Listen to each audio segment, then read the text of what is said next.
Hey guys, welcome to this brand new video. Today we're having a look at stereo imaging or multiband stereo imaging. This is again a video about audio mastering. So today we are having a look how it's done. There is no one for all solution in mastering, obviously, because it always depends on the material that you get, right? But there are some things, actually there are 5 things in mastering that you always have to check. And the stereo image is one of those things that you have to check. You don't necessarily have to modify it, but in many cases it just makes sense. So let's start right into it. Let's have a little listen to the track here.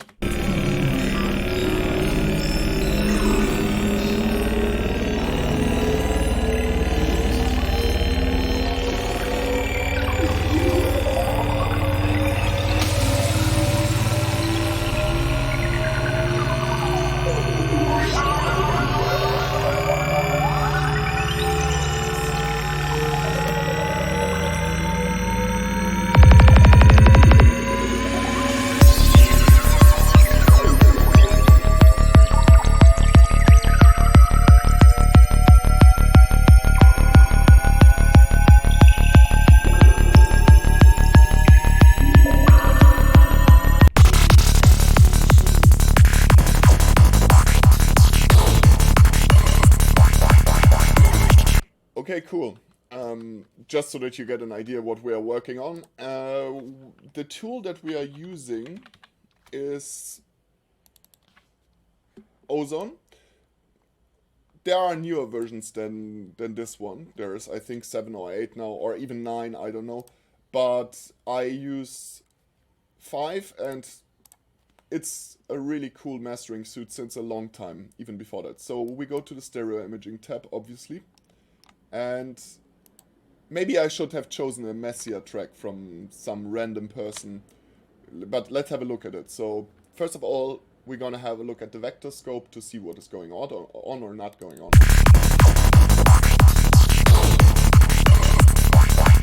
Okay, so this looks unfortunately pretty much perfect, because it's not anti-phasing. There you have very little anti-phase, but it's also not extremely narrow.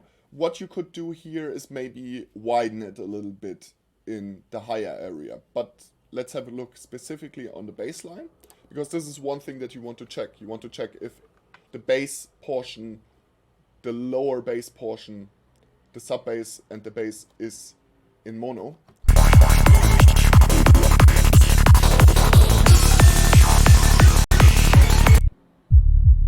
So you can see it is in mono. Yeah, I wouldn't even do much here because it sits straight in the middle, so you don't want to necessarily do stuff where there is nothing to do, okay? If there's just like tiny little moments and some breaks in the track where you have like the slightest little stereo field, that's no problem if it's generally in the middle. So that's fine. But what about the high portion?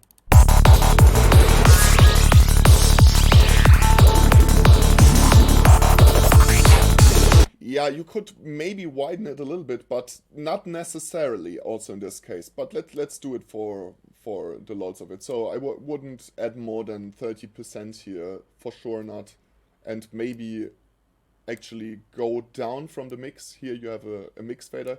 Go down completely all the way. And then what you do is obviously you pull it back in.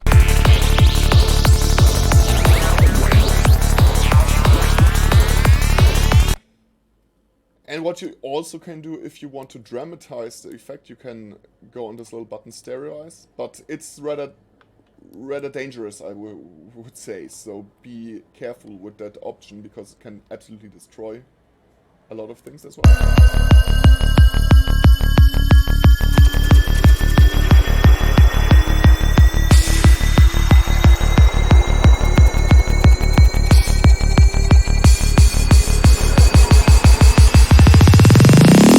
Machines.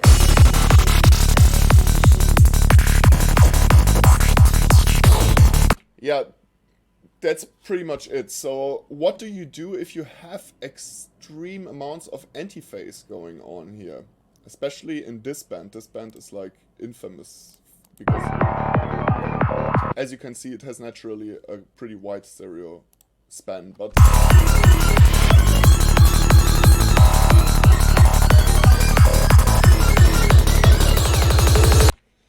if you have the opposite going on and the stereo field is too wide, it's very simple. You just narrow it down. So let's do that quickly here, even if it's not necessary.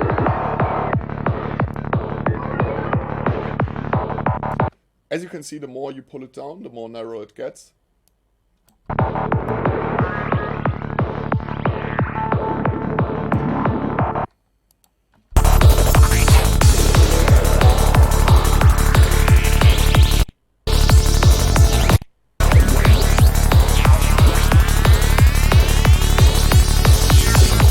So it actually gets more into the middle and the sound gets more power. So feel free to experiment with this if it makes sense. It's really important. But it's very simple. If it's too wide, you narrow it down.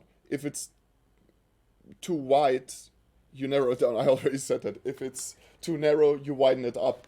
That's pretty much it. Then you have the stereoize option to even add more stereo depth. But in some cases, that's not even necessary. That's it with this quick video, actually. There's not much to say about stereo images. You can also use them while producing. As a single band stereo imager, for example, Waves S1. But I really prefer this one. It's much more advanced. So what happens, actually, is if I would pull this one down, also what happens is that the frequencies get a little bit reduced in that frequency span where we're working at. So keep that in mind. If you put this one down a lot, the sound will get a little bit duller. But on the other hand, if you have too much mid frequencies, which is often the case, especially in faster psytrance music, then maybe it can even help if you narrow this one down at some point. Feel free to experiment with it. Also work with the analyzer and don't be scared to use it. It's an important tool in mastering and production and can really give that sparkle and shine. It's what people are really fond about if they're getting a good master, is if there is this change that really, gives the track something that makes it a hit or makes it a really great track, from a good mix to a great track, because you have that sparkle. But keep in mind that it's always depending on what you get. If it's already wide, don't widen it. If it's, only fix what has to be fixed. That's one really important rule in music production and also in mastering, in my opinion. Don't work like a robot. Don't just motorically just go through the motions. Actually listen and also try out new things. That's also important. And I wish you the best of luck. Let me know what you want to know about more in the comment section below. Also visit our website www.instinct-learning.com. Subscribe to the channel, hit that bell button, and see you guys soon. Boom.